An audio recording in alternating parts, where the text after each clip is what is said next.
boas noites, benvidos de novo a este cuarto directo de Santa Semana, que non cuarto milenio. Boa noite, Moura Bella. Decídeme se me escoitades ben, porque sabedes que teño problemas logísticos.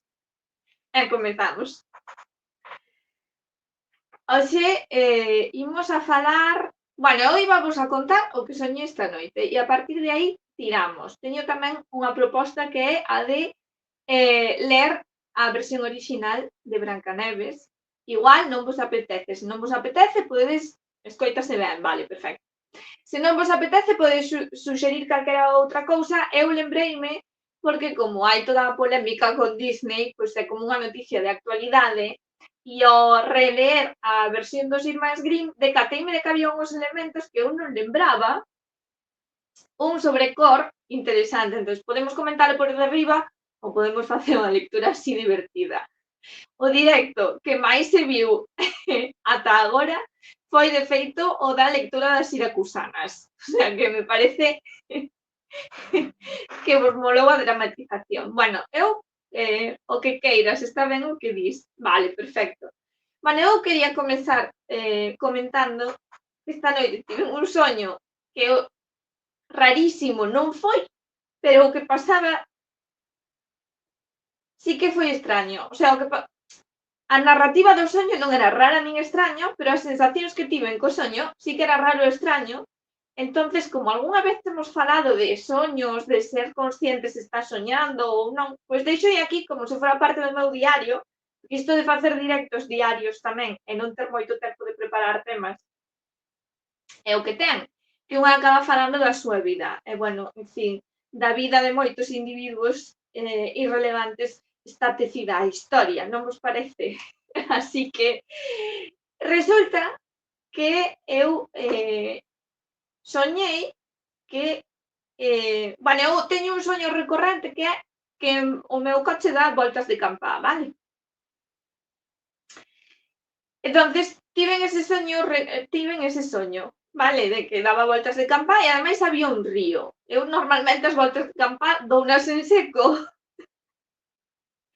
pero desta volta había un río, cousa que xa pareceume extraordinario, de augas mansiñas, que eu cando soño con auga normalmente son augas revoltas. Cando soño con auga, isto teño máis que comprobado cando estou preocupada por cousas. E non o digo, non o soño de maneira premonitoria, vale, non vos vaiades aí polos cerros de Úbeda ou polos sauces de Hong Kong. Cando estou preocupada, cando teño unha preocupación durante o día, estou eu revolta, soño con auga revolta. Isto matemático. Boas noites, Xavier Veiga.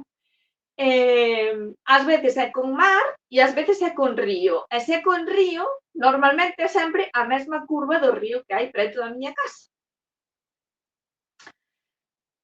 Un lugar específico. Isto a mí pareceme curioso. Eu non sei se a vos tamén vos pasa. Hai xente que, eu creo que hai xente que ten lugares recorrentes, sempre se montan os mesmos escenarios, depois hai xente con unha imaginación desbordante que acaba en Venus tamén soñando. Eu son moi terrícola soñando, xa vos lo digo. Bueno, o caso é que eu soñei esas voltas de campá. E entonces eu, normalmente, cando soño, sempre sei que estou soñando. Polo visto hai xente que cando soña non sabe que está soñando. Pero eu sí sei que estou soñando, aínda que as sensacións do soño as sinta reais, é dicir, se é un pesadelo, pois sinto a angustia do pesadelo, e se é un soño agradable, sinto o ambiente agradable do soño, vale? Pero sempre sei, máis ou menos, que estou soñando ou non tardo moito en decatarme, porque a materia dos soños, para min, non está feita da materia real. A ver, como vos lo explico? Soños lúcidos. Pero non son lúcidos. A ver, eu non podo controlalos. Se é unha lucidez, pero non tan lúcida. Vale, nunca non é esta cousa de controlalo, de que saber a donde vas ou tal, simplemente son consciente de que non é real, que é o soño, aínda que o viva como real. Vale, como, digamos, que sei que estou soñando, pero hai como certa impotencia aí, porque non podo manexar nada, estou atrapada no soño. Vale. Entón, o que me pasou esta noite foi moi raro, porque eu soñei estas voltas de campá, que xa vos digo que é un soño recorrente.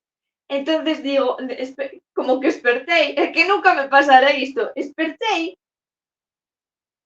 e dixen, joder, era un soño. Pero resulta que eu estaba dentro do coche e abrín a porta e sentín o vento, vale? Sentín o vento. O vento, facía vento esta noite, eu sentín vento, unha lavazada de vento ao abrir a porta do coche.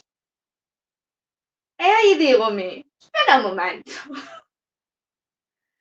como que hai vento? Se eu estaba soñando e sigo soñando, como que sinto este vento? Entonces rayeime porque ese vento sentino moi real. E digo, hostia, que son sonámbula e estou realmente no coche. E aí xa, non sei, angustieime e quería berrar, como quen, ai, Dios mío, quería entrar outra vez na casa. O meu garaxe, eu teño unha casa, vale?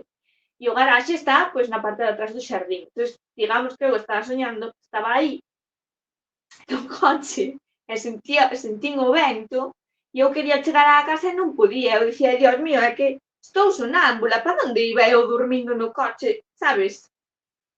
E entón aí, con esa angustia de teño que chegar á casa, espertei. Por suposto, estaba na cama e a miña gran preocupación era, pero se eu deiteime, estaba dormindo comigo Pelusa, onde está Pelusa ahora se eu estou no coche, que fixen dela? É dicir, tiven un soño dentro dun soño. E non só iso, senón que, claro, eu despois ao despertar era ben consciente de que era un soño, porque xa vos digo, a materia dos soños, o sea, vos soñades en alta definición, porque eu soño como en efecto flu, como borroso, non é alta definición, por iso eu sempre sei que estou soñando. Entón chamame moita atención cando sinto que hai algo en alta definición. Vale, por exemplo, o vento.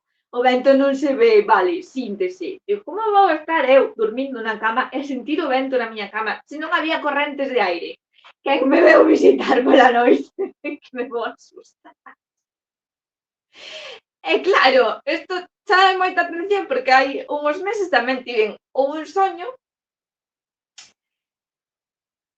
donde todo era borroso, o sea, era o soño estaba feito da súa propia materia de soños, pero eu dáballe un abrazo a unha amiga e ese abrazo que lle din a esa amiga non se sentía para nada como un soño. Entonces eu levo todo o día pensando que a ver se estiven soñando toda a vida mal. E a maneira en que hai que soñar é sempre con estas cousas en alta definición. Vale? E eu levo toda a vida a baixa resolución. Entonces, non sei que pasa aquí. Dille evolucionei ou que pasou? O resto do mundo, cando di que non sabe que está soñando, non é capaz de decatarse de que a materia que o rodea non é igual, que non é menos sólida, para entendernos. Vale que unha mesa nun soño tócala e é unha mesa, pero non se ve en alta definición como unha mesa no meu cerebro. Entonces, claro, digo, se estive soñando mal toda a vida e se tiña que ir a un psiquiatra porque non é así como se soña. Claro, despois lembreime de... É que non sei se era André Bazin ou que outro teórico, cineasta e teórico do cine, decía que os soños, a diferencia co cine, os soños eran en branco e negro e que o cine puxera os soños en color. Antes do cine a xente soñaba en branco e negro. Que claro, nos meus soños hai cores, pero cando esperto non podería recrealos coas cores. Nin digo en tal, soñei con algo vermello ou soñei con algo tal. Entón, tiña razón André Bazin. Son unha señora do século XIX ou XVIII reencarnada e por iso soño como soñaba nas miñas vidas pasadas. Se existen as vidas pasadas, se é outro tema para outro día. Claro, estou preocupada. Que di Xavier Veiga, eu soño borroso tamén e decátome que estou soñando igual que ti. Pero non o podes controlar, verdad? Porque normalmente eu cando falo con xente de soños e a xente que di que sabe que está soñando, normalmente din que tamén hai moita xente que conta moita historia, moita di que o pode controlar. Bueno, eu sei dun que lle gustaba xogar a controlar o soño. Chegou un momento, non vou dar nomes, pero é alguén moi cercano a min, que di que agora perdeu a práctica, pero chegou un momento en que era capaz de despertar, ir ao baño, volver á cama e seguir continuando co soño, se estaba interesante. Digo, eu iso nunca o conseguín. Tampouco fixen o esforzo. A persoa esta en concreto fixo conscientemente o esforzo e non vos creades que era unha persoa influída por círculos, xa sabedes, místicos contemporáneos. Non, esa persoa gustaballe simplemente experimentar e xogar esa persoa por si mesma, non? Entonces, que me estiven perdendo xa 35 anos da miña vida soñando mal? Solo podo controlar algunha cousa. Ala, aquí todo o mundo pode controlalo, menos eu. Eu, xa vos digo, nunca na vida soñei, nunca tiven un soño dentro dun soño. E pareceume fascinante iso de soñar que abres a porta do coche e che ven unha lavarada de... Bueno, unha lavarada non, pero que che ven o vendaval, facía moito vendaval, che ven todo o aire. Pero a mí o que me chama tamén a atención é que creo que hai como, é como se, pode ser como o cerebro subraye cousas e por iso hai cousas que vexo en baixa definición e outras que me aparecen en HD, en plan de fíxate nisto, pode ser, non o sei. Que tiña eu que aprender hoxe do vento? Pois tampouco o sei, sinceramente. Eu nunca controlei os soños nin nunca me interesou facelo. A ver,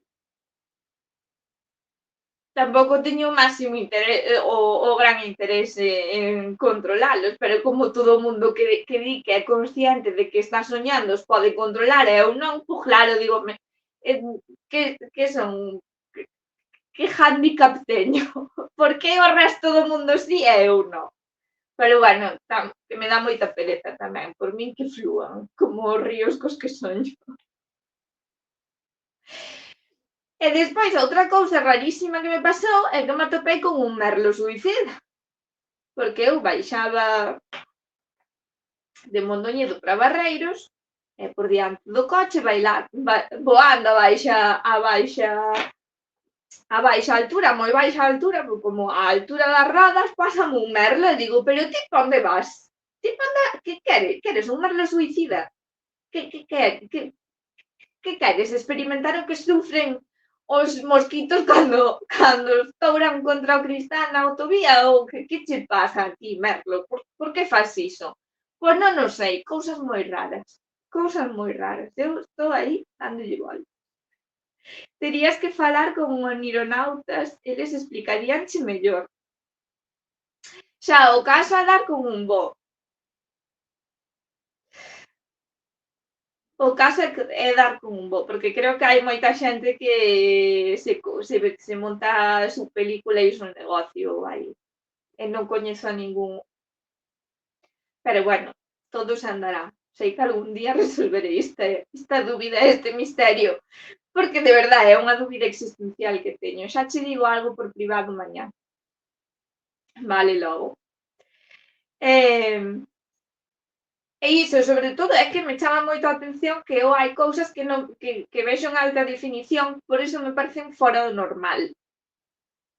Se isto é unha maneira, se esta é a maneira, o sea, eu acabo de subir un nivel no de interpretar soños, ou que me decato agora de que hai partes que están en HD que ao mellor é nas que me teño que fixar ou preocupar. Despois xa vos digo, hai outros soños como o de soñar con agua, cando estou preocupada, que é como que desperto pola mañá e digo, a ver, cerebro, eu xa o sabía, non facía falta que me avisaras, vale? Podíasme poñer un soño bonito para terme máis tranquila. No, no, vasme poñer unha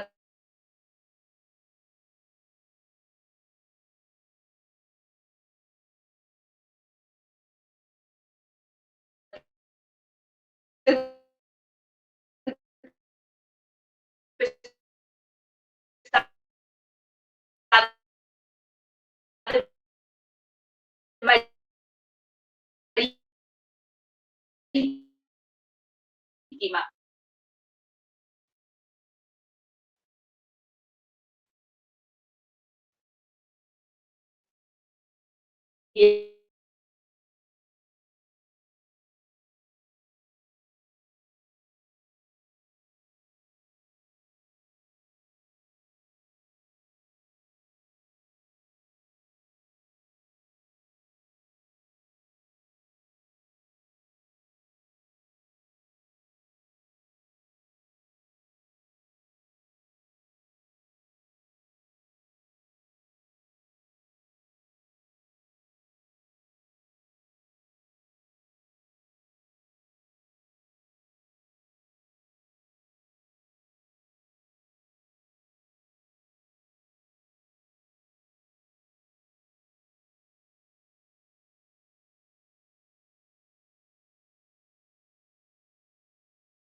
E xa estou. Perdoade, foi unha chamada, bueno, fixo así un pouco,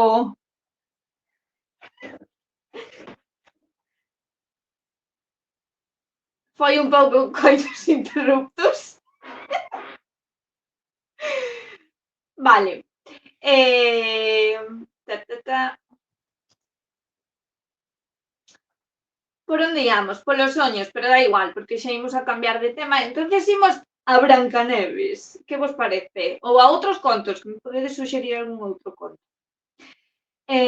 É o problema de que, por se sodes novos os que chegades aquí, por se vedes isto en diferido ou o que sexa, que non teño a webcam, entón estou co móvil e claro, se entran chamadas, pois decidín que era mellor cortar, porque aínda iba a escoitarse algo privado, que tampouco era tan privado, pero bueno.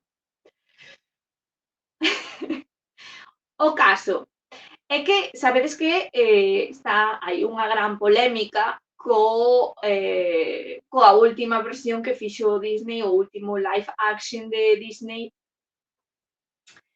de Brancaneves. Segues entrecortando ou vedesme ben?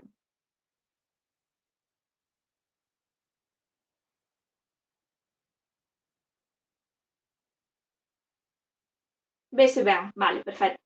É que eu vía entrecortado.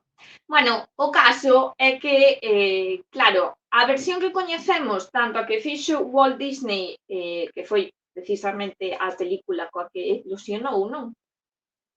De que ano é? Buscámoslo. Blancanieves original Disney é do ano 1937.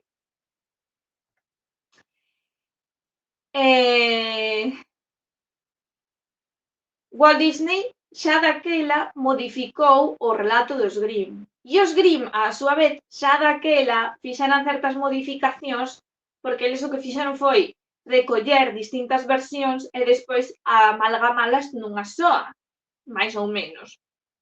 E tamén quitaron certas partes duras, aínda que os contos de Grimm teñen o seu aquel. Entón, hai unha páxina web que se chama Cuentos de los Hermanos Grimm,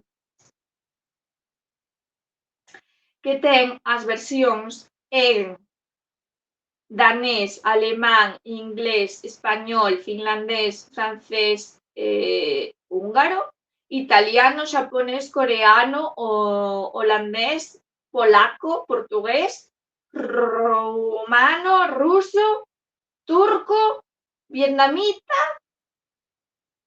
E isto que é? Que tache?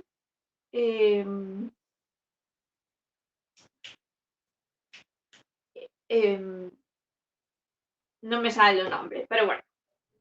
Entonces, están as versións orixinais dos Grimm, que non é moi ortodoxa esta web e tal, pero eu xa teño mirado e si que teñen a versión tal. Eu usaba moito porque gustábame intentar lelos en alemán e como moitas veces se me atravesaba porque ten esa linguaxe do século XIX así un pouco tal, e palabras que hoxe en día no alemán xa non se utilizan, pois cambiaba dunha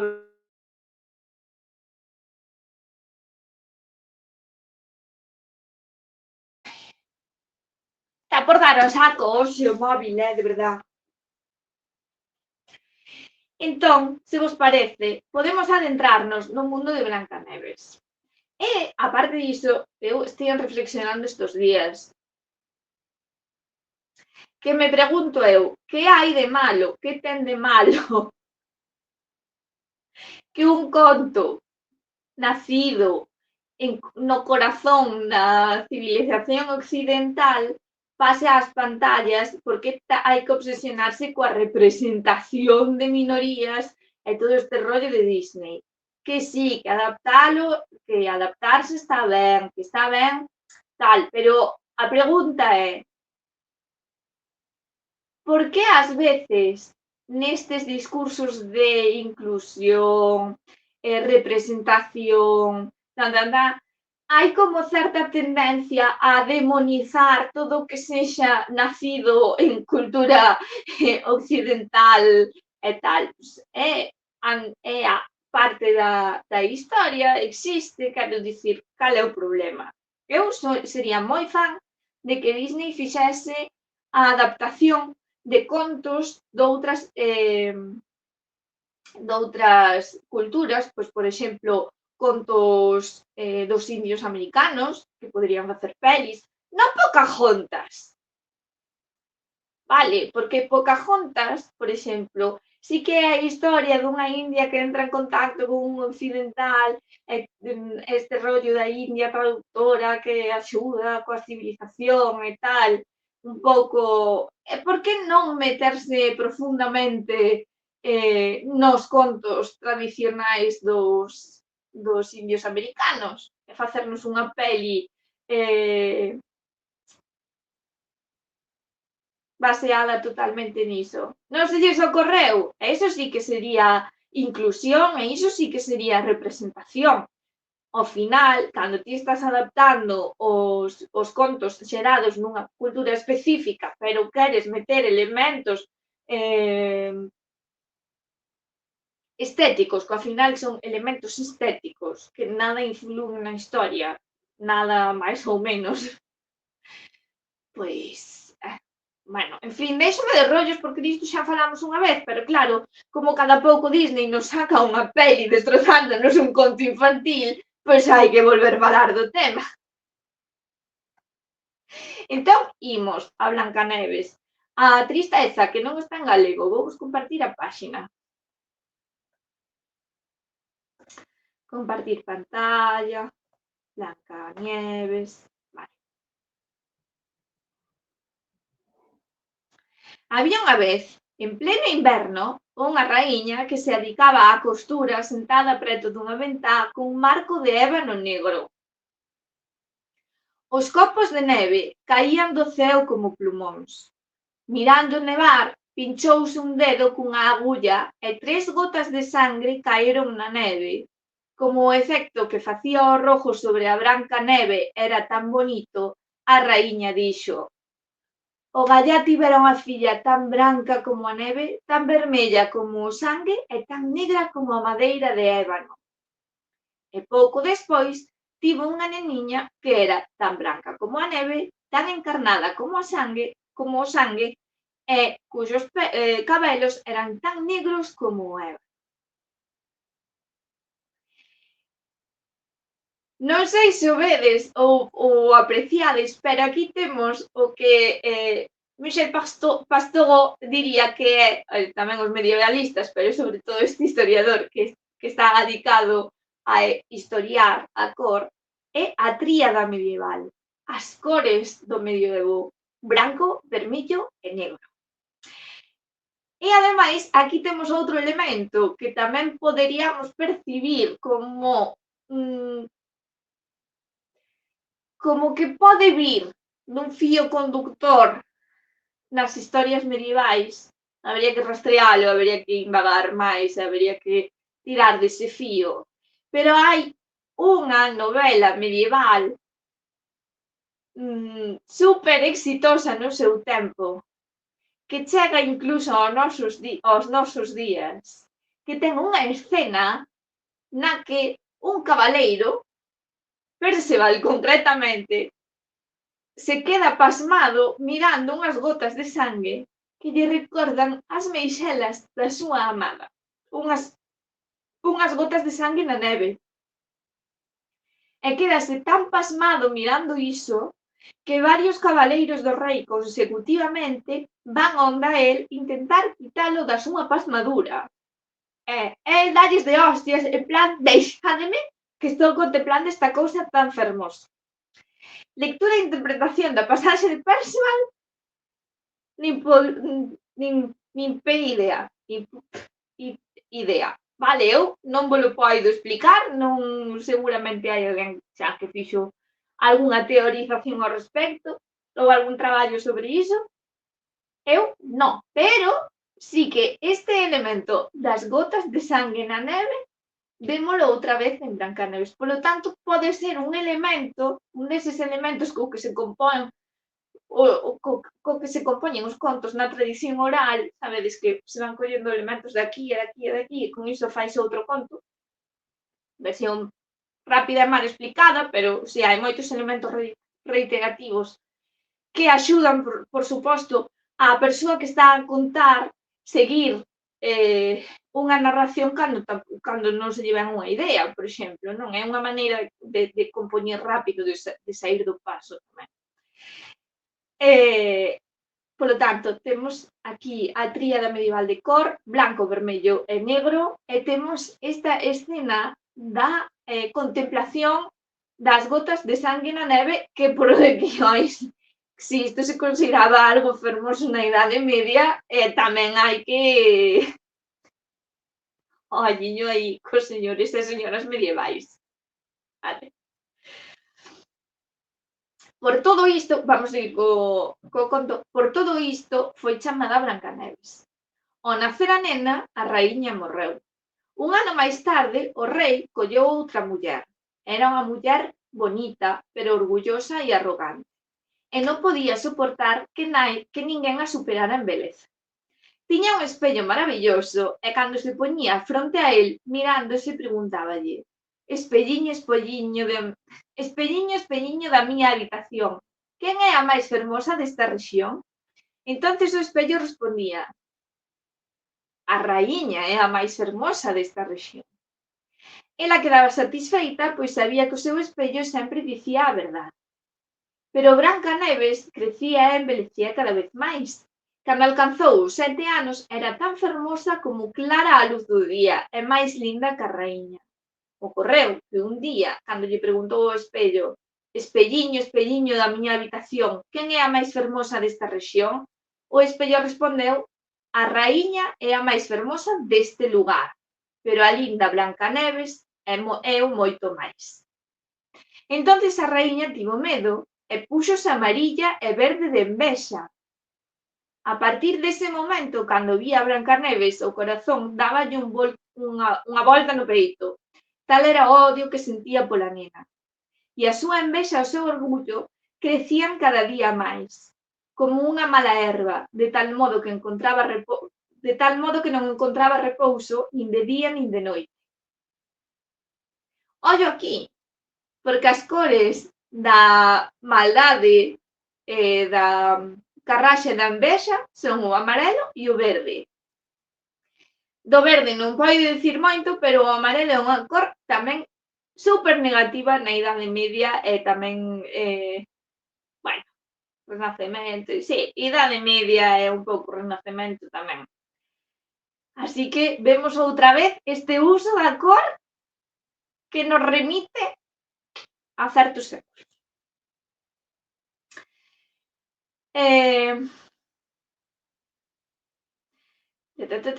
Entonces a raíña fixo chamar un cazador e díxolle: leva esta nena ao bosque, non quero que apareza máis ante os meus ollos. Matarala e traerás os seus pulmóns e o seu fígado como proba. Ollo aí, porque é o pulmón e o fígado. Pero nós, na narrativa actual, o que sería é o corazón. Porque para nós, no corazón reside todo e reside a alma. Non sei se aquí hai algunha outra explicación de por que os pulmóns e o fígado e non o corazón, pero sabedes que o fígado tamén foi un pouco residencia da alma, algunhas veces, tamén o consideraron algúns, en algunhas culturas o fígado é residencia da alma. Por que? Porque cando un está alterado e enamorado e tal, a donde afectan as cousas, pois tamén o estómago. E bueno, de aí que se o fígado, que se non sei que, a teoría humoral, por suposto, tivo tamén algo que ver. Pues tampouco vou a pisar tanto o acelerador, pero aí deixo esa aí. Boas noites, Aneigo. Estamos lendo Brancaneves e analizando. Brancaneves, versión original, Irmáns Grimm. Entonces o cazador obedeceu e levou a nena ao bosque, pero cando quixo atravesar o corazón de Brancaneves, a nena púxose a chorar e exclamou: meu bon cazador, non me mates, correrei cara ao bosque espeso e non volverei nunca máis. Como era tan linda, o cazador tivo piedade e dixo: corre, pois, miña pobre nena. E aquí, pequeno inciso, porque eu sempre digo, e sempre direi, e sempre manterei que as guapas teñen o camiño máis fácil neste mundo. Ti eres bonitiña e guapa, queres facer maldades e ninguén vai sospeitar de ti. Pero ti eres un croio con bo corazón e todo o mundo vai pensar que eres, bueno, o peor, sabes? As guapas pasan a vida en modo fácil. Ollo aí. E as loiras.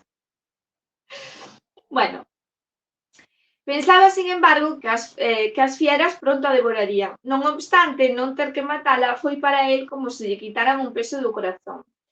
Un cochiño viña saltando, o cazador matouno, estrouxo os pulmóns e o fígado e levoullos á raíña como proba de que cumplira a súa misión. Bueno, primeira morte por culpa de Brancaneves. Todo hai que dicilo. Merece aquel parquiño morrer só para que lle quitaran o pulmón e o fígado para levarlle a raíña? Non. Así que, moi mal, Brancaneves, morreu pola túa culpa, aínda que non o saibas. Pola súa parte, a pobre nena encontrábase no medio dos grandes bosques, abandonada por todos e con tal medo que todas as follas dos árbores a asustaban. Isto está moi ben narrado na película de Disney do 37, porque ela sinte como que hai ollos detrás de todas as follas, está super asustada, cae, e cando cae, saen todos os animaliños a axudala. Bueno, a vela.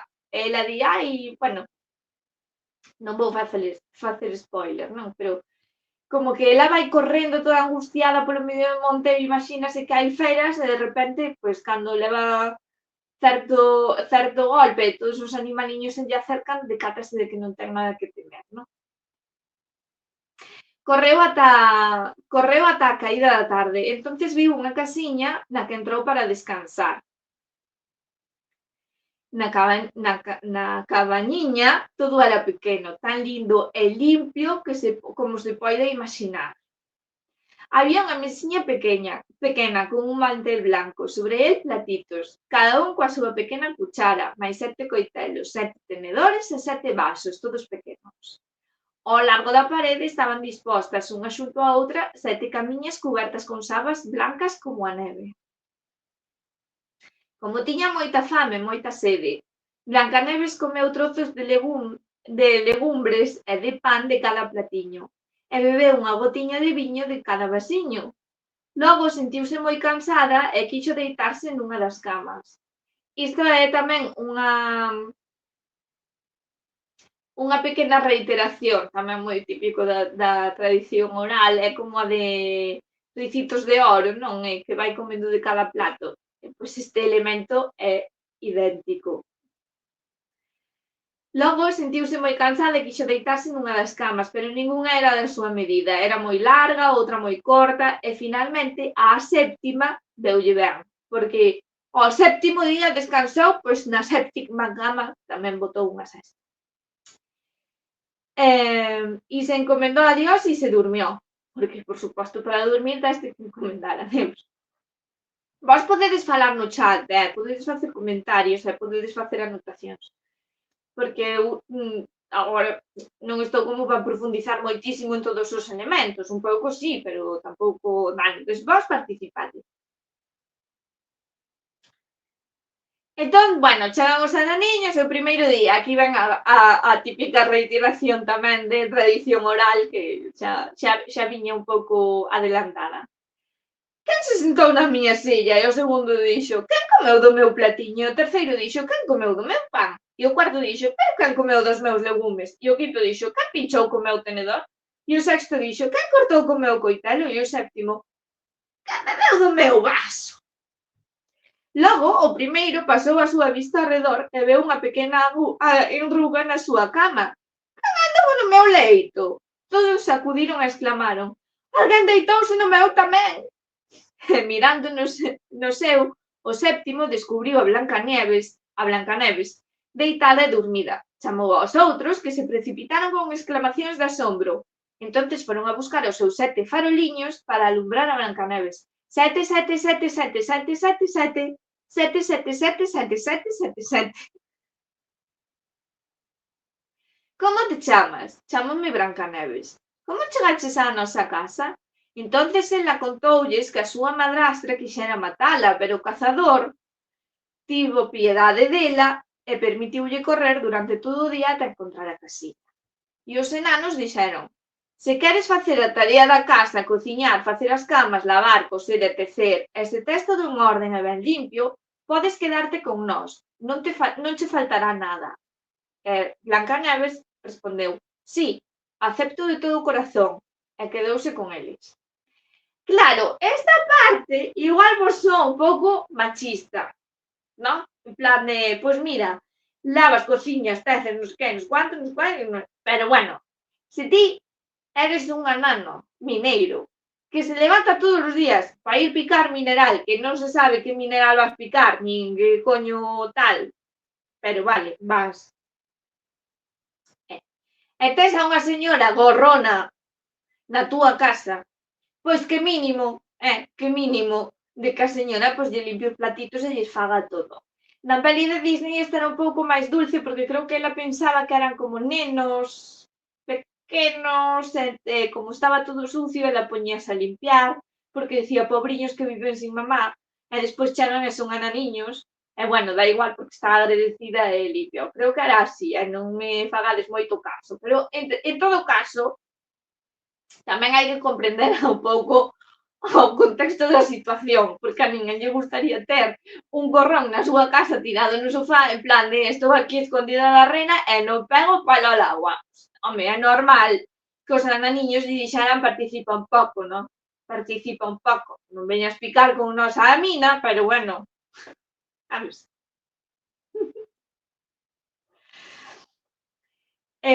Brancaneves tiña a casa en orde. Polas mañás os enanos partían cara ás montañas onde buscaban os minerales e ouro e regresaban pola noite. Para ese entonces a comida estaba lista. Durante todo o día a nena permanecía soa e os vos enanos prevírona. Cuídate da túa madrastra, pronto saberá que estás aquí, non deixes entrar a ninguén. A raíña, unha vez que comeu o que cría, que eran os pulmóns e o fígado Brancaneves, acabáramos. Era por isto que non quería o corazón, era porque quería comer os pulmóns e o fígado.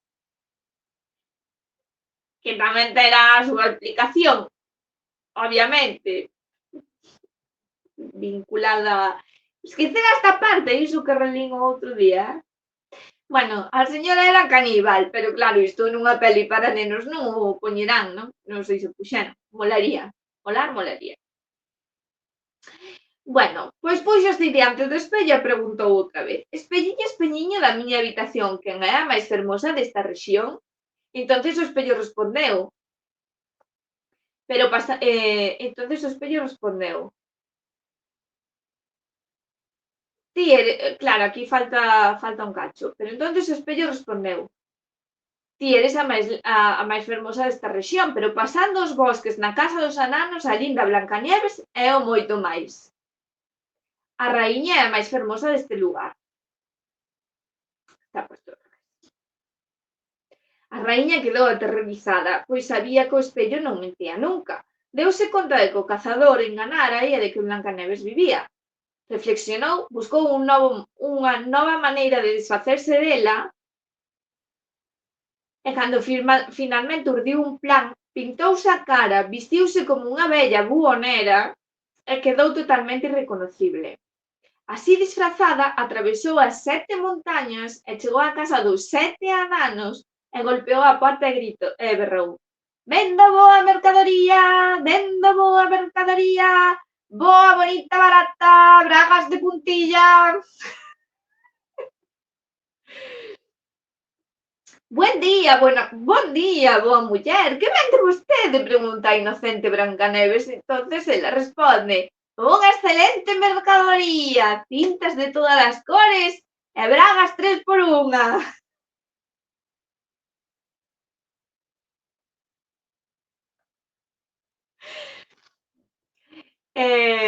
A vella sacou unha trenza de seda multicolor e Brancaneves pensou: ben, non podo deixar entrar a esta boa muller.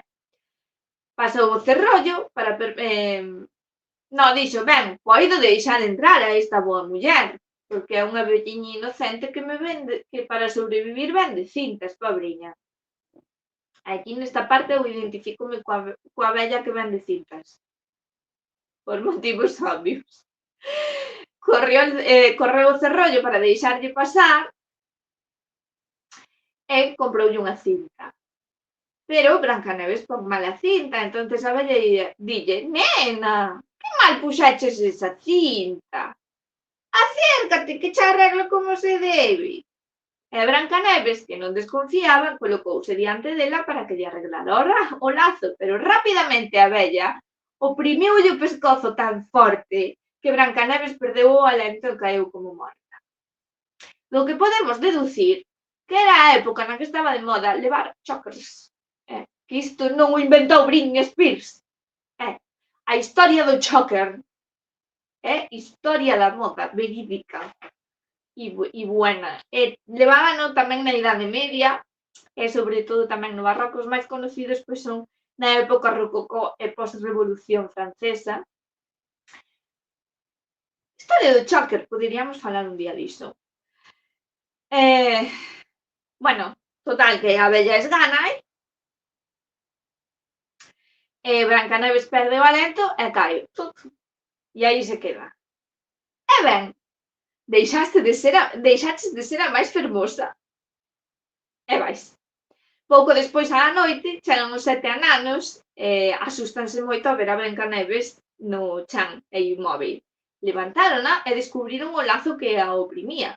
Cortárono e Brancaneves comezou de novo a respirar e a reanimarse un pouco. Cando os ananos souperon o que pasara, dixeron: a vella vendedora non era outra que a malvada raíña. Ten moito coidado e non deixes entrar a ninguén cando non estamos cerca. Que non cho haxa que volver repetir.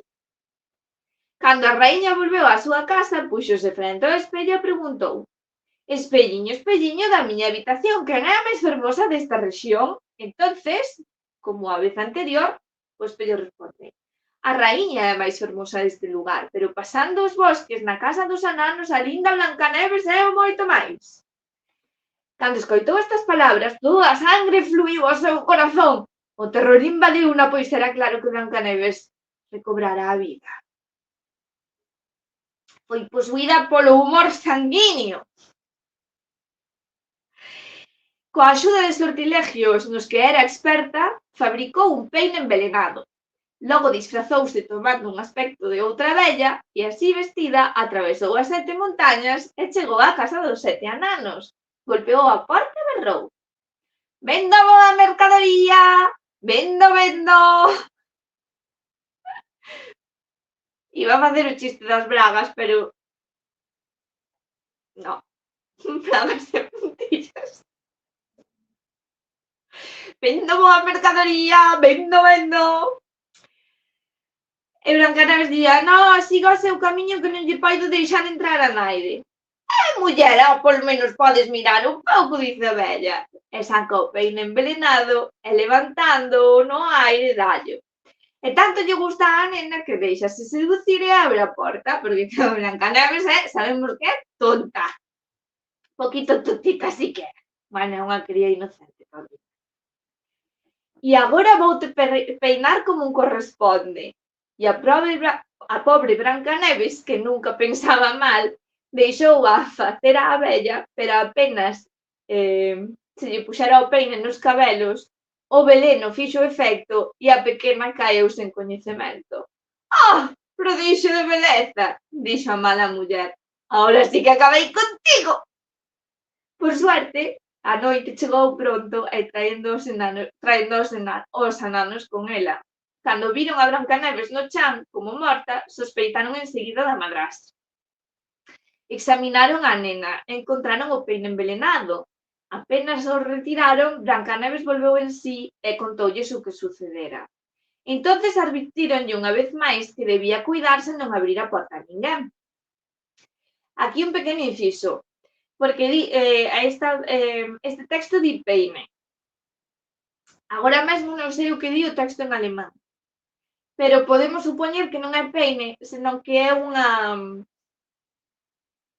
peineta, vale, unha destas que se pon no pelo para suxeitar o pelo, non? Por eso ela poño e queda o peine aí. Non sei se é un peine, creo que non é un peine tal. E, claro, na peli de Disney, nin a parte da cinta, nin a parte do peine aparece, van directamente á parte da mazá.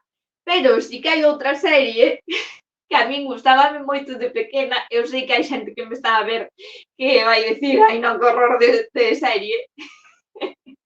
Era unha miniserie que se chama El Décimo Reino, vale? En El Décimo Reino,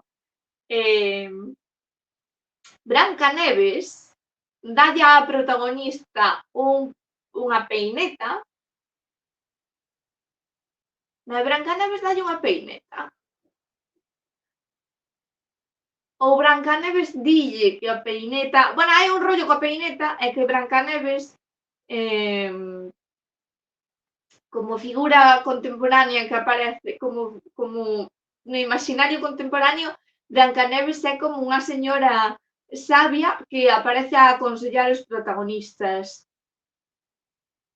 Así nas últimas cousas que teño visto nos que aparece Brancaneves é algo así, ¿no? Por exemplo, tamén na serie esta Once Upon a Time, que tamén poderíamos usar como referencia, o que pasa é que só me vin 3 temporadas. E creo que hai un porrón delas, e na terceira eu xa iba farta, igual teño que retomala, porque se puiden cos Winchester, supoño que podo con Once Upon a Time.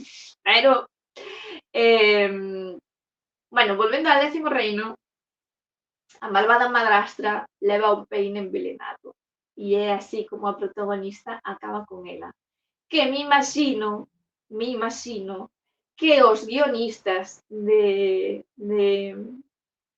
10º reino sí que coñecían esta versión do conto e por iso poñen ese elemento. Ou o inventaron, pero alegre coincidencia. Bueno, entonces a raíña volve a casa e me pregunta: espelliño, espelliño da miña habitación, que é a máis fermosa desta rexión? E o espelliño responde novamente: a raíña máis fermosa deste lugar. A raíña é a máis fermosa deste lugar, pero pasando os bosques na casa dos ananos, a linda Brancaneves é o moito máis. E a raíña, ao oír falar o espello deste modo, estremeceuse e temblou de cólera. Colérica, outro dos humores. É necesario que Brancaneves morra, exclamou, aínda que me costa a vida a min mesma. Que entonces sí que xa deixabas de ser tamén a máis fermosa do lugar, é que as villanas ás veces non pensan, póñense cejas de ira e non pensan. Dirixiuse entón a unha habitación escondida e solitaria a que ninguén podía entrar e fabricou unha mazá envenenada. Exteriormente parecía boa, branca e vermella, e tan ben feita que tentaba que navía, pero apenas se comía un bocadiño sobreviña a morte. Cando a mazá estivo pronta, pintouse a cara, disfrazouse de campesina e atravesou as 7 montañas ata chegar á casa dos 7 ananos. Porque claro, as campesiñas venden as mazás que cultivan, digo yo, ¿no? E as vellas, pois, as cousas que fían. Será algo así. Ou era coincidencia para variar un pouco, supoño, no relato, pero o chiste había que facelo. Polo tanto, podemos deducir que era final do verán e o principio do outono cando hai mazás e que se disfrazou de campesiña porque sería habitual naquela época. Podemos? Non o sei, pero a peores cosas se atreven outros que fan ciencia, así que podemos. Entón, chega á porta de Brancaneves e Brancaneves di: non poido deixar entrar a ninguén, os ananos prohibironmo. En plan, a ver, é que eu son tonta, persígueme a madrastra e, pois menos mal que me proíben os ananos, porque senón eu abríalle. Non é nada, dixo a campesiña. Voume librar das miñas mazás. Toma, vouche dar unha. Non, tampouco debo aceptala. Temes que este envenenada? Mira, corto a mazá en 2 anacos, ti comerás a parte vermella e eu a branca.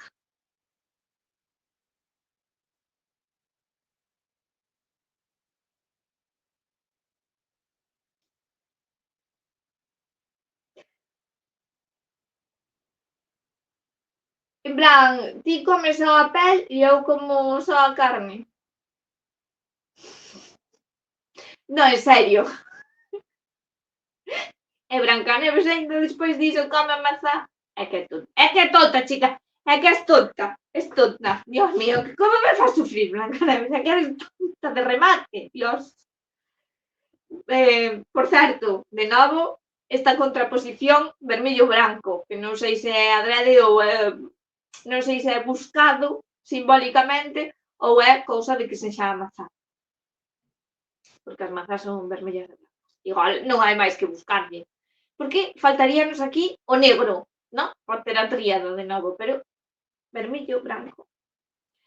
A mazá estaba tan enxeñosamente ben feita que solamente a parte vermella contiña veleno. É dicir, que lle botaba o veleno pola pel, eh? Foi sulfatar, como quen sulfata os tomates.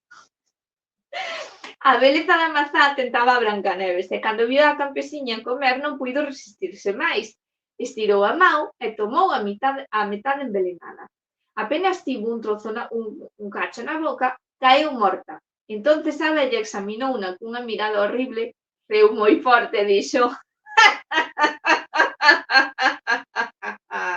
branca como a neve, vermella como o sangue, negra como o ébano. Esta vez os ananos non podrán reanimarte. Espelliño, espelliño da miña habitación, quen é a máis fermosa desta rexión?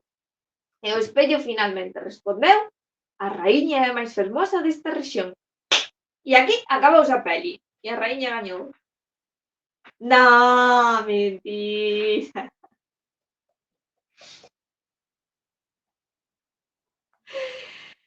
Á noite, ao volver a casa, os ananiños encontraron a Brancaneves tendida no chan sen que un solo, de verdad, Melody, por favor, céntrate, sen que un só alento escapara da súa boca. Estaba morta.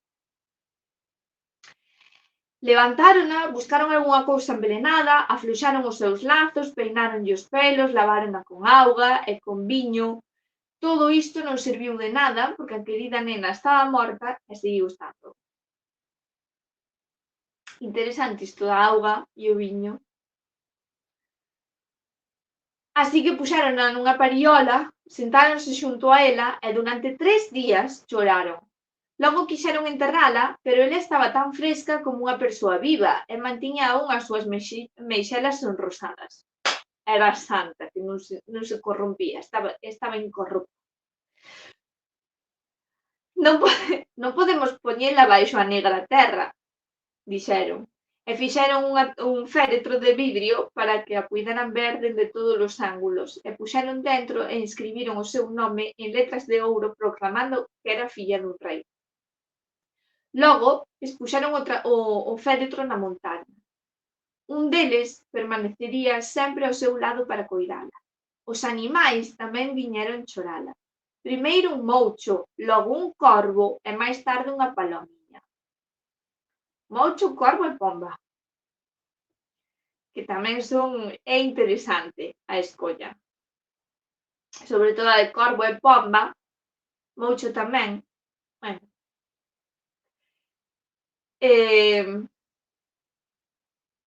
Aquí é outra cousa que fixo desgraciadamente Disney, que é na nova versión non hai féretro de cristal. Poñen aí a dormir sobre unha pedra. Que é plan pero mira, o féretro de cristal de Brancaneves, que é mitiquísimo, que é como... A ver, é que... Bueno, entonces, ocorreu que unha vez un fillo dun rei chegou por azar ao bosque e foi á casa dos ananos a pasar a noite. Na montaña viu un féretro coa fermosa Brancaneves e no interior leu o que estaba escrito en letras de ouro. Entonces dixo aos ananos: dádeme este féretro e dareivos o que queirades a cambio. Nese caso, bueno, os ananos din, non o daríamos por todo o ouro do mundo. Nese caso, replicou o príncipe, regálenmo, pois non poido vivir sen ver a Brancaneves. Honrareina e estimareina como a que máis quero no mundo. Ao oílo falar deste modo, os ananos tiveron piedade del e deronlle o féretro. O príncipe fixo a levar sobre as espaldas dos seus servidores, pero sucedeu que estes tropezaron contra un arbusto e, como consecuencia del, sacudiron o anaco de mazá envenenada que Brancaneves aínda tiña na súa garganta e foi despedido cara fora. E pouco despois abriu os ollos, levantou a tapa do féretro e ergueuse resucitada. Ai, Dios, onde estou? Estás ao meu carón, dixo o príncipe. Pois iso fora unha resposta, é que tamén, de verdade. Entonces, bueno, Blancaneves comezou a sentir cariño con el, preparouse para a boda con gran pompa e magnificencia, tamén foi invitada á festa da madrastra criminal de Brancaneves. Bueno, tamén invitaron á festa á madrastra. Despois de vestirse cos seus fermosos traxes, foi ata un espello e preguntou ai, espelliño, espelliño da miña habitación, quen é a máis fermosa desta rexión? E o espello respondeu: a raíña é a máis fermosa deste lugar, pero a xove reina é o moito máis. Entonces, a mala muller lanzou un xuramento e tivo tanto medo que non soubo que facer. Ao principio non quería ir de ningún modo á boda, pero non encontrou repouso ata non ver a xove raíña. Ao entrar, recoñeceu a Brancaneves e a angustia e o espanto que lle produciu ao descubrila deixárona clevada ao piso sen poder moverse. Pero xa lle puxeran uns zapatos de ferro sobre carbóns encendidos e logo colocáronos diante dela con tenazas. E obrigaron á bruxa a entrar nesos zapatos incandescentes e a bailar ata que lle chegara a morte. Bueno, hai moitos elementos aquí que analizar, como 2 zapatos de brasas incandescentes cos que baila ata a morte, porque aí Brancaneves xa aprendeu xa aprendeu. Ou igual foi cousa do príncipe.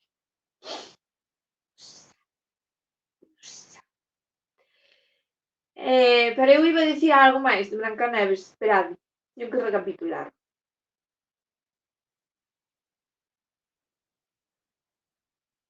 Non sei que iba a dicir.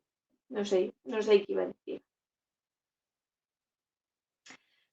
iba a dicir. Bueno, sí que sei o que iba a dicir. Con respecto aos contos, creo que hai unha cousa que hai un elemento que creo que pasa un pouco inadvertido baixo todos os análisis que se fan. Xa non entro a cousas simbólicas, nin a cousas arquetípicas, nin a nada diso. E é, bueno, arquetípicas sí, a idea da moza complaciente. E hai unha certa cantidade de contiños, incluso historias como a de Alicia no País das Maravillas, pero bueno, referíndonos a historias anteriores, que sí que son certas historias creadas para advertir ás nenas do perigo da extremada complacencia. É dicir, Brancaneves non sabe dicirlle que non á vella. Non sabe mirar por si.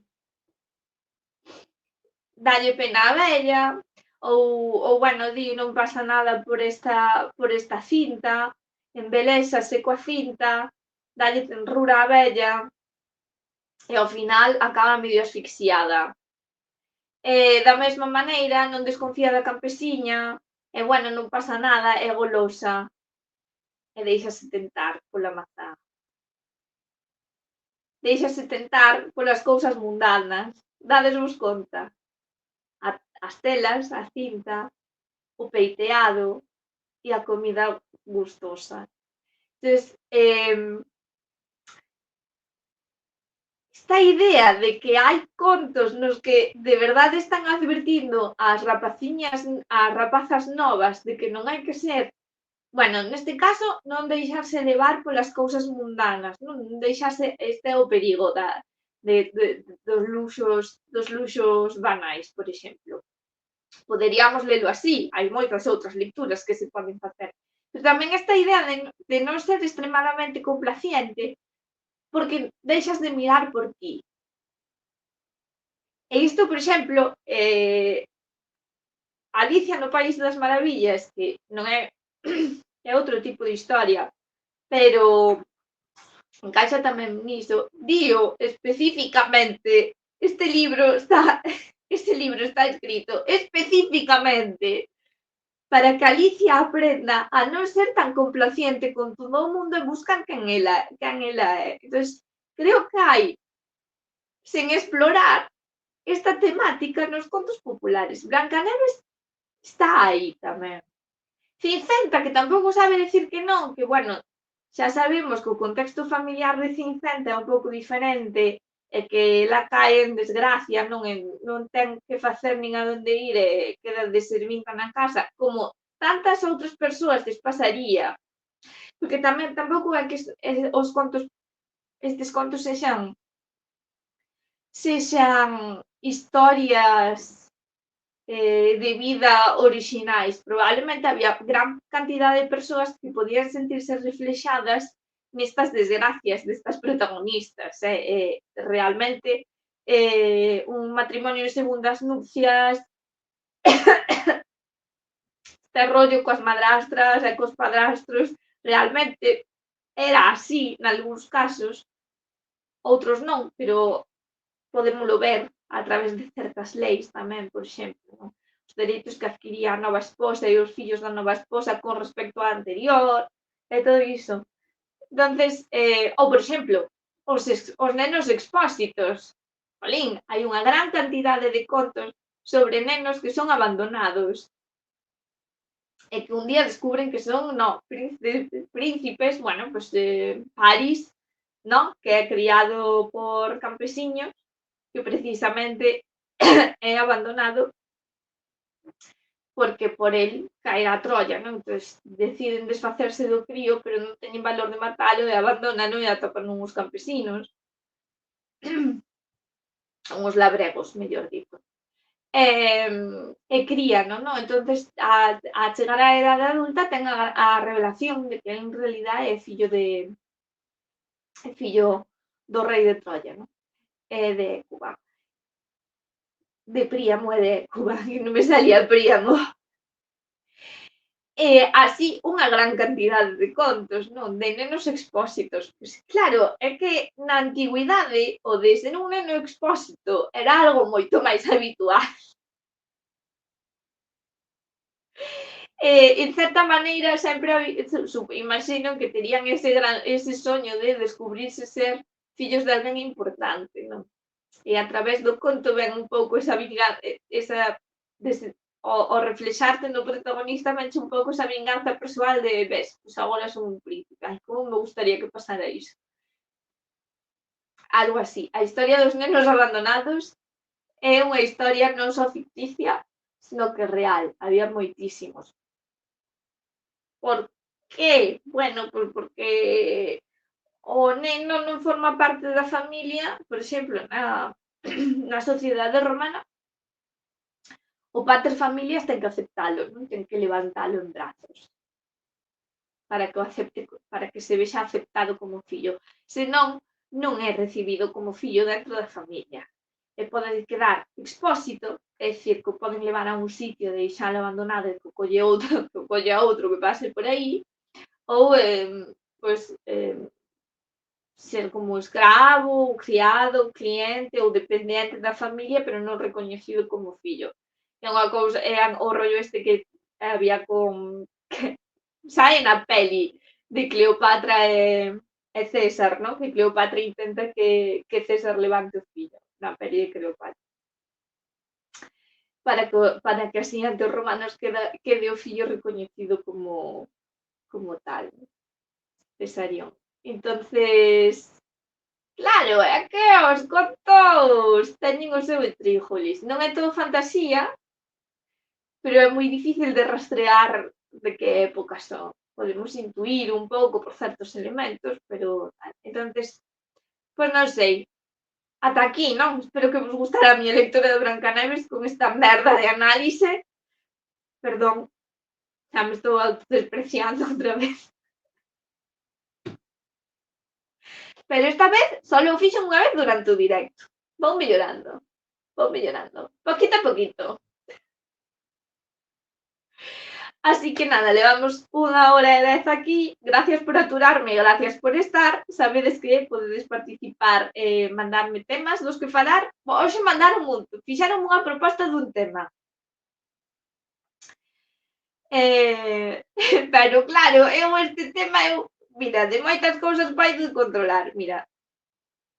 Pero o tema era unha lectura como era? Regreso aos clásicos dende a música. Eu somos unha analfabeta musical, que unha non pode ser intelectual en todo. E a isto non entra dentro do automenosprezo xeral que eu fago sempre de mí mesma. É que son consciente das miñas limitacións. Porque unha cousa moi importante é ser consciente das limitacións dunha para non falar de máis. Eu desto xa vou un pouco escarmentada. E se dixéramos, tes un mes para preparalo, non pasa nada, pero de hoxe para mañá facíase un pouco difícil, pero intentarei mirar iso, non sei de que maneira, pero fareino. Ai, xa sei o que vos iba a dicir antes de Brancaneves. Ai, que tonta son. Bueno, a ver, hai varios antropólogos ou historiadores, non sei exactamente o que son, que fixeron certo segmento das historias dos irmáns Grimm e viñeron a concluir de que Brancaneves podería ter sido unha persoa real. Non hai nada que lle guste máis a un historiador que intentar encontrar persoas reais que inspiraran contos.